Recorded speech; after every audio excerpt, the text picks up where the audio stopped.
Buenas tardes, ¿cómo están? Bueno, vamos a hacer una breve clase sobre los orígenes del cine.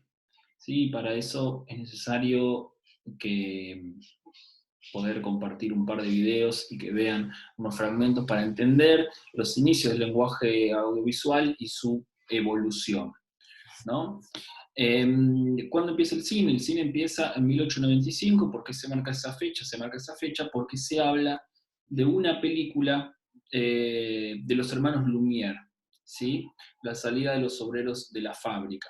Los hermanos Lumière eran inventores, como tantos otros inventores de la época, que trabajaban sobre la noción de captar la imagen en movimiento. ¿Sí? Existía la fotografía y lo que se buscaba era poder lograr esa imagen en movimiento, que como ustedes saben no existe como tal, sino que es una ilusión de la óptica, ¿no? La persistencia retiniana, junto con un efecto que tenemos en la mente, ¿no? La noción de continuidad, ¿no? Esto es una experiencia más psicológica que hace que nosotros no veamos esas distintas imágenes enseguidilla, sino que veamos la ilusión de movimiento en el audiovisual. Eso sucedía en 1895 y sucede ahora, ¿no? El principio es el mismo. La imagen en movimiento como tal no existe. Para comenzar, entonces, ¿por qué se llama el invento de los hermanos Lumière? Se lo denomina el inicio del cine. Se los denomina el inicio del cine porque su invento permitía algo que todos los demás inventos, como por ejemplo el kinetoscopio de Edison, que fue un poco antes, no tenía, que era la percepción de la proyección de estas imágenes en movimiento colectivamente, ¿sí? En conjunto con otras personas, tal como sucede ahora cuando vamos al cine, ¿no? Entonces, de esta manera es que el invento de los hermanos Lumière cumple la lógica del inicio del cine. Vamos a ver un fragmento de una de sus películas, ¿sí? Tal vez la más famosa, que es la llegada del tren a la estación.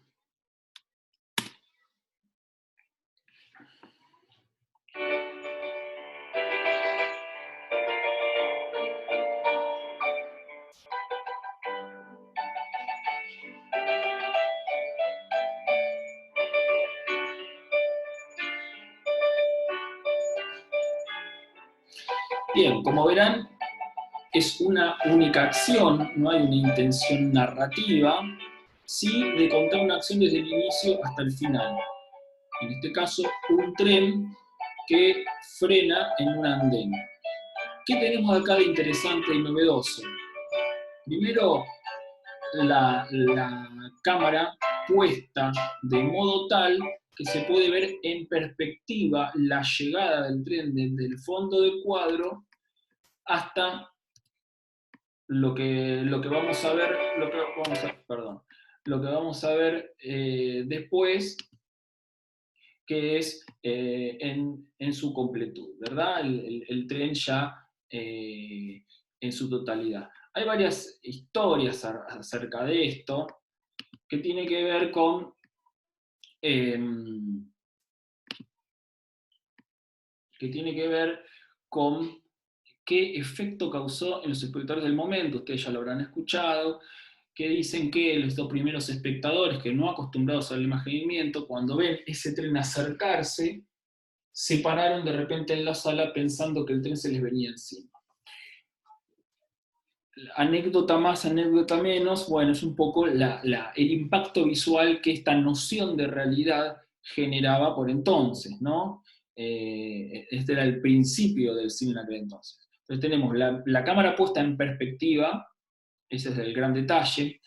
Hay una película muy interesante que se llama Hugo, que es bastante reciente, tiene unos 4 o 5 años, en la cual se hace este mismo efecto del tren llegando a la estación, incluso subiéndose a la estación en 3D, ¿no? Como tratando de recuperar ese efecto de 1895, pero en el cine contemporáneo. Bueno, interesante para hablar desde ese modo y además porque cuenta la historia de otro personaje, que ahora vamos a ver esta película, que se llama Georges Méliès, otro francés que inventa los efectos especiales en el cine. Vamos a ver entonces un fragmento de un corto de Georges Méliès.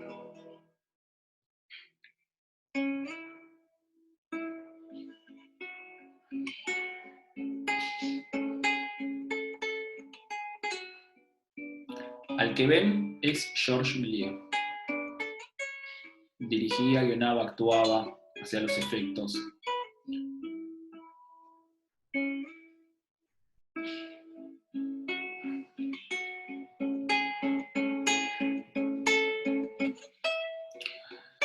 Georges Méliès era mago, como se darán cuenta, y ve en el cine la posibilidad de llevar a otra dimensión sus trucos de magia. Es el gran creador de los efectos especiales, además de hacer un cine de entretenimiento.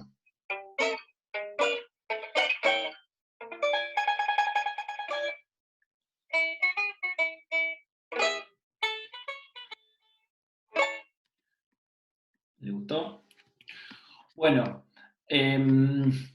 ¿qué sucede con Georges Méliès? ¿No? Georges Méliès es interesante porque, ustedes como verán, a diferencia de los hermanos Lumière, Georges Méliès trabaja dentro de un estudio, trabaja en una puesta teatral que es donde, este es un fragmento que vamos a ver ahora de su gran superproducción de la época. Recién vimos algo de 1898 y ahora vamos a ver algo de 1902. Su gran superproducción, El viaje en la luna. Trabaja en estudio, ¿no? Lo interesante, los hermanos Lumière, los primeros, los de la llegada del tren a la estación y la salida de los otros de la fábrica, es que sacaban la cámara a la calle, ¿no? No filmaban dentro de estudio, rompían con esa cuestión teatral en busca de captar la realidad. Acá se vuelve al entretenimiento y se vuelve a la apuesta teatral. Y ahí vamos a hablar cuestiones que tienen que ver con el modelo de representación primitivo, también conocido como MRP, ¿no? El viaje a la luna es una sobreproducción, que además de eso, que también aparece en la película Hugo, toda su historia, también tiene que ver con la primera representación de la llegada del hombre a la luna. El hombre no había llegado a la luna, llega en 1968, esto es 60, casi 60 años antes, más de casi 70 años antes, con lo cual es toda una imaginación, una fantasía, ¿no? Vamos a ver algunas imágenes.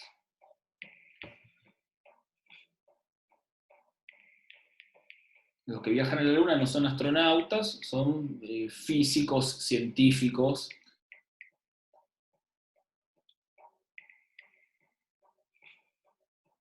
Viajan en una bala, ¿no? Una bala donde ellos, como artefacto, donde ellos se van a introducir y van a entrar dentro de un cartucho. Entonces, la película está a colores, ¿cómo puede ser? Pintaban en aquel entonces la película, cada fotograma a mano, fotograma por fotograma, ¿sí? La mayoría de las películas mudas, la música es agregada luego en estas reproducciones que vemos en YouTube, las películas eran mudas, pero la mayoría de esas películas que nosotros conocemos y reconocemos en blanco y negro, tenían color. Lo que sucedió fue que, bueno, muchas veces por el deterioro de las distintas pasadas y la mala conservación, se perdió esos efectos de color. Vemos la bala entrando a la luna, las chicas muy contentas, un poco flaquitas a lo que estamos acostumbrados hoy, tenía que ver con el ideal de belleza de la época, muy distinto al de ahora. Y una de las imágenes más icónicas de la historia del cine, aunque ustedes no hayan visto la película, seguramente recuerdan esta imagen que vamos a ver ahora.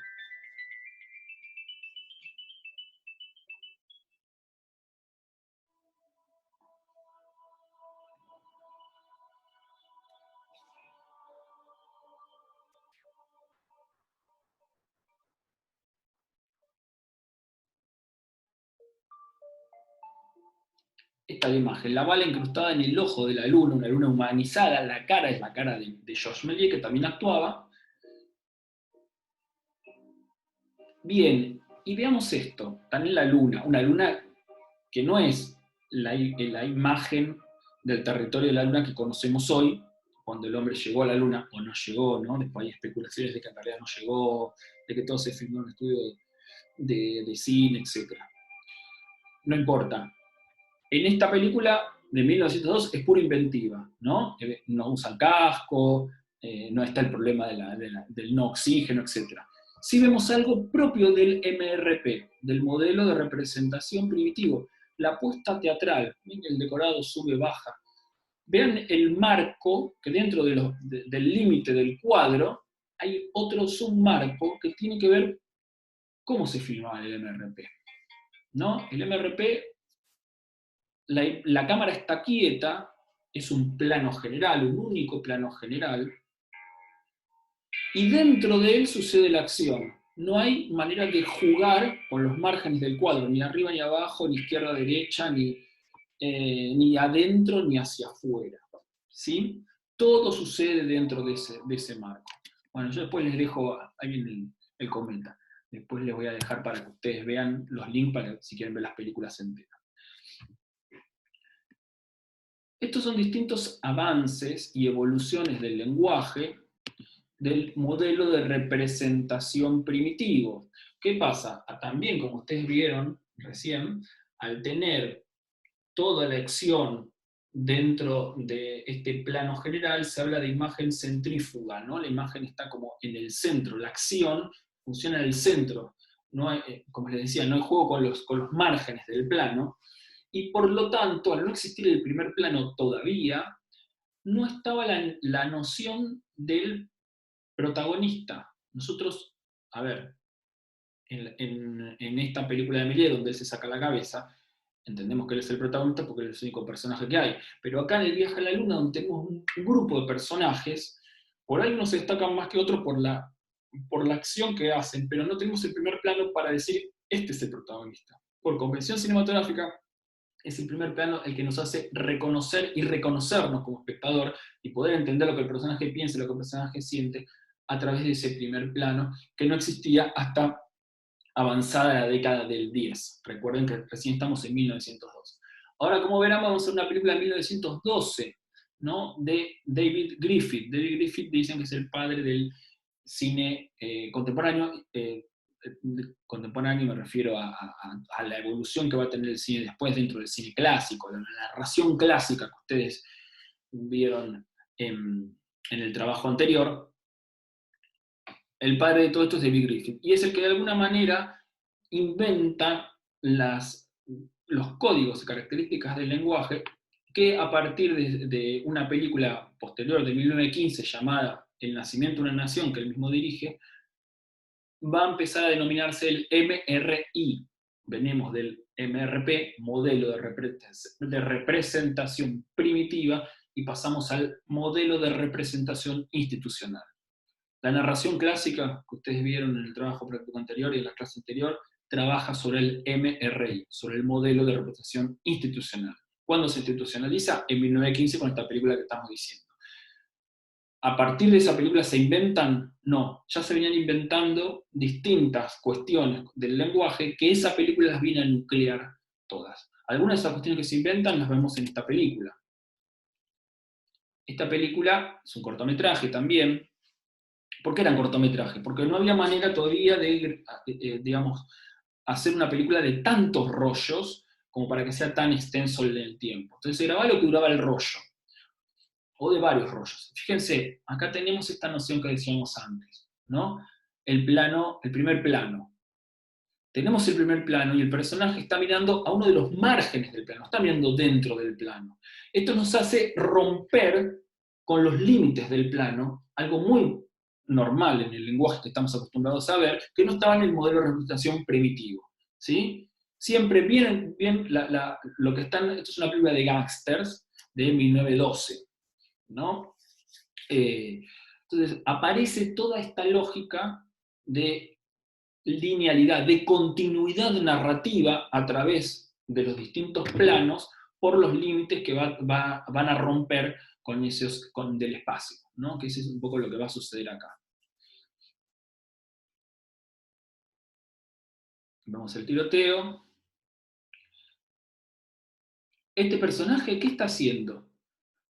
Antes de ver, lo que hace es escuchar. La película es muda, no tiene sonido, pero hay alusiones al sonido. Esto es muy importante. El personaje no ve el tiroteo todavía hasta que se asoma finalmente, pero lo escucha. Y la película me hace dar cuenta a mi espectador que el personaje está escuchando el sonido. Por eso se habla que el cine no era mudo, sino era silente. ¿Qué quiere decir? Que el cine así, el sonido estaba en la película, aunque no se escuchara. Bien, ¿por qué abre la puerta? Porque escucha que le golpean, ¿no? Y acá, al acercarnos más, en planos más cortos sobre los personajes, podemos entender quién es el protagonista, las emociones del protagonista, los sentimientos del protagonista y el pensamiento. ¿Qué es lo que pasa? ¿Qué es lo que siente el personaje en aquel entonces? Otra vez, golpean la puerta, abre la puerta. ¿Ven la continuidad a nivel narrativo y a nivel espacial que la película va a construir? Esta es una característica del modelo de representación institucional que no estaba anteriormente. Todo esto está en el apunte, igual que yo les adjunto, pero para que lo vayan viendo. Y para finalizar, no, vamos a ver algo más todavía. Buster Keaton. ¿Por qué Buster Keaton? Porque por ahí Chaplin es el más conocido para nosotros de los grandes cineastas del cine mudo, que llegó a evolucionar muchísimo. Después, cuando empieza el sonido, en la década del 30, el cine como que retrocede un par de casilleros en la composición visual. Pero el sonido mudo era muy interesante y llegó a niveles de expresión absolutos y geniales. Acá vamos a ver una de las grandes acrobacias que hacía Buster Keaton, que era como Chaplin, pero bueno, tuvo más repercusión y notoriedad en Estados Unidos y Chaplin en el resto del mundo. De ahí que estamos más familiarizados con Chaplin. Ambos dos genios del cine. Bueno, la película se llama Cops. El que lo vemos es Buster Keaton, que también, como Méliès, escribe, dirige, protagoniza, hace todas las piruetas. Acá no hay doble de acción. Él hacía todo. Este que vemos acá es Buster Keaton y hacía absolutamente todo en la película. Conocido por sus piruetas acrobáticas. Que Chaplin también las tenía, pero no a niveles tan espectaculares como sí tenía Buster Keaton.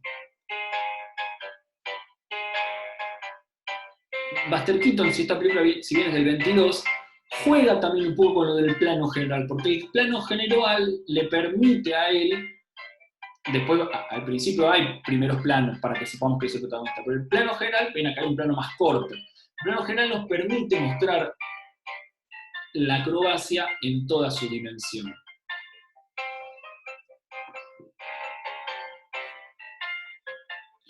El modelo de actuación se llama la pantomima. O sea, está exagerado porque es una comedia, está exagerado porque es el tipo de actuación para la comedia. Vieron que en la película de Grease recién no estaba este tipo de actuación exagerada. Y está exagerada porque, como les decía, es un estilo propio de la época y la velocidad de la cámara no eran todavía 24 fotogramas por segundo, sino que eran 18. Y esto hacía que al proyectar la película se viera como acelerada. En la comedia le da un efecto fabuloso, ¿no? Pues en el drama o en la película más realista, como es el caso de Griffith, ya esto va a cambiar. Bueno, estos también después se las voy a pasar. ¿Qué pasaba, como para finalizar, en Argentina? ¿Qué pasaba en Argentina? No, siempre pregunto esto en el aula y me dicen, y en Argentina el cine empieza en 1960, ¿no? Como siempre esta noción de que estamos 40 pasos atrás que los norteamericanos. Bueno, no es así, no fue así. De hecho, si bien el cine mudo no llegó a esos niveles de gran producción que llegó en el cine americano, sí, en la época de la narración clásica, en los años 30 y 40, llegó casi a la par, al mismo tiempo y con el mismo nivel de desarrollo y producción y estética. Después, por distintas cuestiones, como las dictaduras militares, como la censura de los gobiernos militares, como los problemas para conseguir las importaciones de las películas, y todos estos problemas que sufre cualquier industria en Argentina, también la sufre el cine, y eso hace que vaya como escalones hacia atrás. Pero en aquel entonces llegó a ser el tercer país exportador de cine de Latinoamérica, ¿sí? Con México y Brasil. Pero Brasil, al tener otro idioma, era diferente. Bueno, esta película es de 1909 y se hace por el centenario de la Revolución de Mayo, que fue en 1810. Es un cortometraje, dura unos 5 minutos, vamos a ver un fragmento.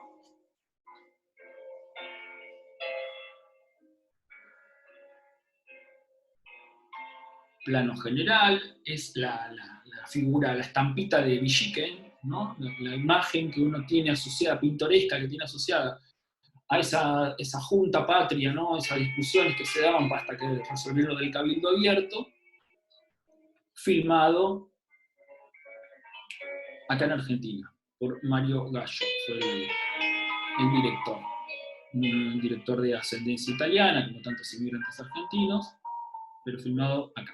Y con una noción de hacer cine netamente argentino, nacional.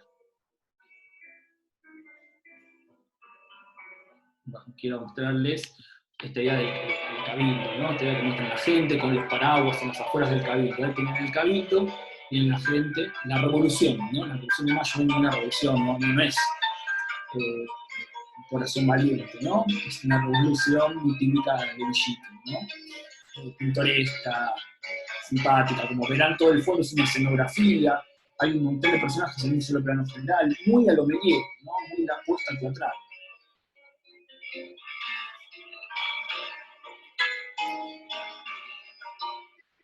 Fíjense que promete como el viento que mueve la escenografía, ¿no? Bueno, esto es parte de la precariedad de la producción, pero no por eso menos importante para el cine argentino. El cine mudo tuvo sus problemas financieros, no se podía autosustentar, un poco lo que pasa ahora, pero esto cambia con la llegada del sonido en Argentina, propiamente dicho. Esto pues, es otra clase que ya lo hablaremos.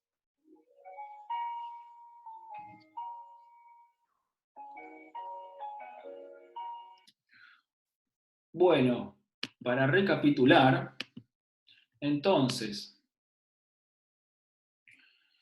características del cine primitivo, MRP, cámara fija, la cámara se situaba en una posición frontal a la acción. Plano general, lo que decíamos, ausencia de continuidad, toda acción comienza y termina en el mismo plano, ¿no? Dentro de esos límites del plano también. Duración breve de la totalidad del film, tenía que ver también con esto, con lo que duraban los rollos de película. Ausencia del protagonista con el cual identificarse. Claro, al no haber primer plano, no había manera de identificarse con uno de todo ese resto de personajes, como vimos recién en la Revolución de Mayo. Por supuesto, la Revolución de Mayo no es MRI, es MRP, modelo de representación primitivo todavía. Imagen centrífuga, el foco de la acción está en el centro de la imagen. No hay esto que vimos en la película de David Griffith, la de los mosqueteros de Pig-Valley, lo que decíamos, el cine de gángster, donde los personajes siempre están jugando con aquello que ven fuera de campo, ¿no? Del campo visual. Bueno, esto lo tienen, este es el apunte que yo les subí, es un apunte de la Universidad de Palermo, que me pareció muy, muy concreto y por eso se los paso. Griffith es de esa película, y El nacimiento de una nación es la película que va a dar inicio al MRI, que va a articular a todos los inventos realizados hasta la época de la película de 3 horas, reconstrucción histórica, la historia del nacimiento de Estados Unidos, ¿no? En las películas que gustan darle los premios Oscar siempre, ¿no? Que tiene esas cualidades. Bueno, ¿qué tenemos en el MRI? Cámara móvil, ¿sí? La cámara se empieza a desplazar, variedad de planos, hay primeros planos, hay planos generales, hay distintas segmentaciones, lo que se llama la escala de planos. Expansión del encuadre, ¿no? Al haber movimiento, este límite del plano se va rompiendo, se va a jugar, Y el montaje paralelo. Esta es una característica de Griffith y ahora se utiliza muchísimo. Lo que hace Christopher Nolan, por ejemplo. Esto de mostrar varias acciones al mismo tiempo, o los Wachowski, las Wachowski ahora, ¿no? Las que hicieron Matrix. Esto de mostrar dos acciones que suceden al mismo tiempo en lugares diferentes, y se intercalan, una y otra, una y otra. Es lo que veíamos recién en la película de Los Mosqueteros de Pivalet. Lo que sucede dentro de la habitación, entre el personaje y la chica, y lo que sucede en ese pasillo con el mafioso que está tratando de escaparse del resto de los criminales, ¿no? Bueno, estas son las características de uno y otro, y bueno, esto es un poco la clase de hoy. Espero que les haya gustado el recorrido. Les pongo los links para que los puedan ver completos, si es que así lo desean. Ha sido un placer. Nos vemos en la próxima clase de estas características, sincrónica o asincrónica, como en este caso. Bye bye.